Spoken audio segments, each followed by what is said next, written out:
Leprechauns are not the friendly fairies that are usually presented in popular media. In fact, they are connected to something far darker and more sinister, the Unseelie Court. The folklore of the Celtic world is vast, layered, and often far darker than the cheerful, green-hatted caricatures of popular culture would suggest.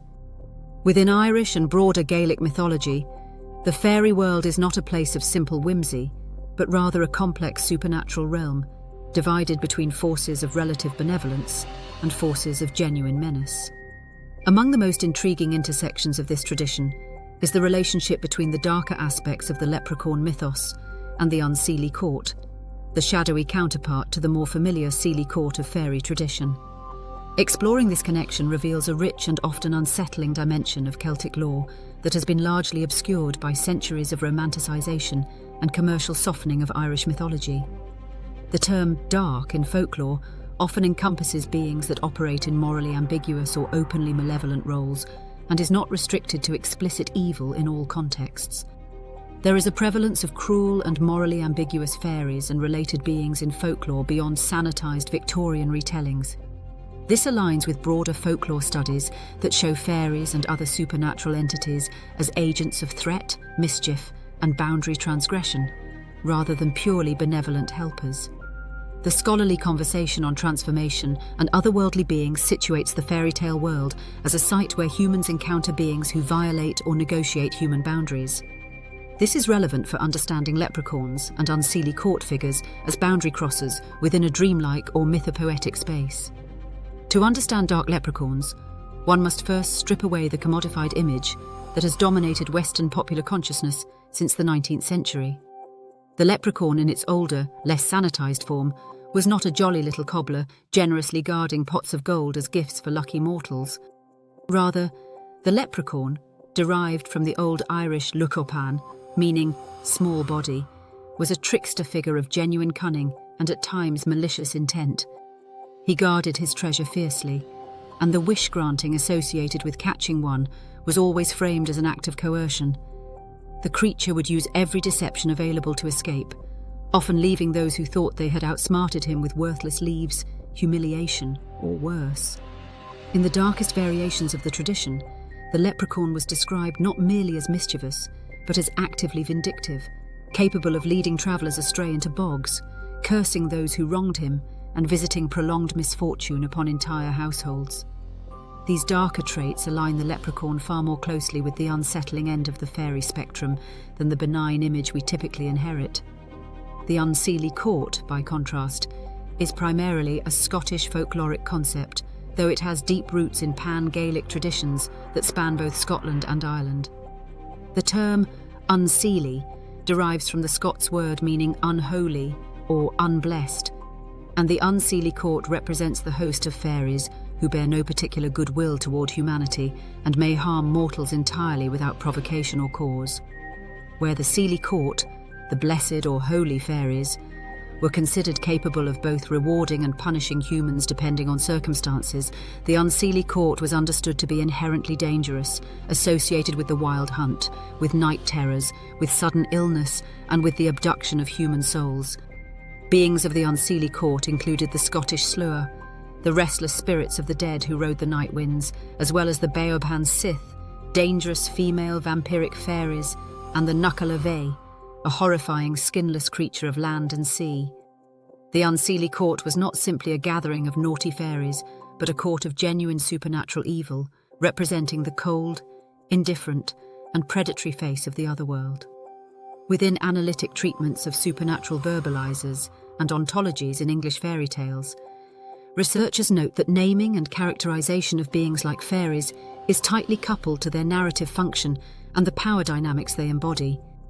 The Unseelie Court, as a dramaturgy of malevolent fairy sovereignty, can be read as an intensified linguistic and ontological category that stabilizes a boundary between order and disorder in the fairy Tolkien universe. This helps explain why dark leprechaun-like figures and Unseelie characters function as narrative instruments for testing protagonists and contesting social norms. The connection between leprechauns and the Unseelie Court is not always made explicit in classical folklore, but it emerges from a careful reading of the underlying taxonomy of fairy beings, that scholars of Celtic mythology have reconstructed. In older Irish tradition, the fairy world is divided in ways that roughly parallel the Seelie and Unseelie dichotomy of Scottish lore. The Tuatha Dé Danann, the ancient divine race driven underground to become the fairy folk, were not uniformly benevolent, and many of the solitary fairy creatures, as opposed to the trooping fairies of fairy mounds, were considered more dangerous and less bound by any social obligations toward humans. The leprechaun is categorically a solitary fairy, and many scholars have noted that solitary fairies in both Irish and Scottish tradition tend to align more closely with the unseelie end of the spectrum. His isolation from fairy society, his fierce possessiveness, his deceptive nature, and his readiness to curse suggest a figure who exists in a moral space far closer to the Unseelie Court than to any benign supernatural patron. Several theories have been advanced by folklorists and mythologists to explain the darker dimensions of the leprechaun and his possible unseelie affiliations. One prominent line of analysis holds that the leprechaun represents a folk memory of pre-Christian chthonic spirits, earthbound entities associated with hoarded wealth and the underworld, who were neither good nor evil in any Christian moral framework, but were simply dangerous in the manner of natural forces. This theory draws on comparisons with similar figures in Germanic and Norse tradition, such as the Dvergr, or dwarf, who likewise guard underground treasures and possess powerful magical knowledge while remaining deeply ambivalent toward human welfare. Another analytical framework, developed more recently in academic Celtic studies, treats the moral ambiguity of the leprechaun as reflective of a broader Irish cultural attitude toward the supernatural, one in which power and danger are always co-present, and in which any fairy being, however small or seemingly trivial, is capable of devastating harm if not approached with proper respect and caution.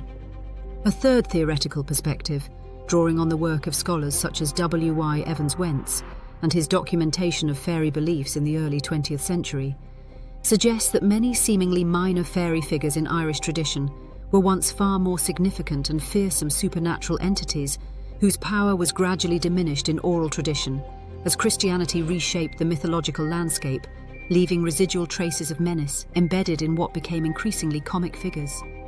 The impact of recognizing the darker aspects of the leprechaun and his connection to the Unseelie Court is significant across several domains. In the study of folklore and comparative mythology, this recognition corrects a long-standing distortion introduced partly by 19th century antiquarians who tended to soften Irish fairy lore for a British and American reading audience, and partly by the massive commercial machinery of Irish-American cultural identity that transformed the leprechaun into a harmless mascot. Restoring the darker dimensions of this figure allows scholars and readers alike to engage with Irish mythology on its own complex terms, appreciating a cosmological worldview in which the supernatural was never safely compartmentalized into good and bad, but was instead an ever-present, morally ambiguous force demanding respect and careful navigation. In popular culture and contemporary fantasy literature, the acknowledgement of dark leprechauns and their unseelie associations has already begun to exert a noticeable influence, appearing in works that deliberately reclaim the pre-sanitized versions of Celtic mythology to create more psychologically complex and culturally authentic narratives. Some sources emphasize the continuity of medieval or pre-modern motifs in modern fairy tales, suggesting that fairies and their courts retain a core set of ancient meanings embedded in folklore and medieval literature. Others stress modernization or reinterpretation through feminist or postmodern lenses, arguing that contemporary narratives often reframe these beings to critique or overturn older gendered or social orders. These tensions are evident in the literature, while Klassen notes the medieval background of Grimm's fairy tales and their mythic resonances. Fan fiction and gender-focused studies highlight ongoing reinterpretations that reframe consent and agency in the modern era. There is also variance in how explicitly Irish traditional figures like leprechauns are treated in non-Irish contexts. A cross-cultural synthesis must acknowledge that paratexts, translations and adapters can either preserve the leprechaun's trickster charm or recast him as a more dangerous courtly figure, depending on the narrative frame and audience expectations. The connection between dark leprechauns and the Unseely Court ultimately reveals something important not just about Celtic folklore, but about the nature of mythological thinking itself. Myth systems, when they are healthy and intact, do not offer simple moral allegories or reassuring stories about friendly magical helpers. They offer a full cosmological map of reality that includes danger, ambiguity, and the terrifying indifference of supernatural powers to human comfort and safety. The leprechaun, understood in his fullest folkloric context, is not a harmless figure waiting to give away his gold to the clever and lucky, but a potentially unseelie being whose malice is quiet, whose tricks are genuine, and whose connection to the dark courts of fairy tradition is written plainly in the structure of the oldest stories, if one knows how to read them.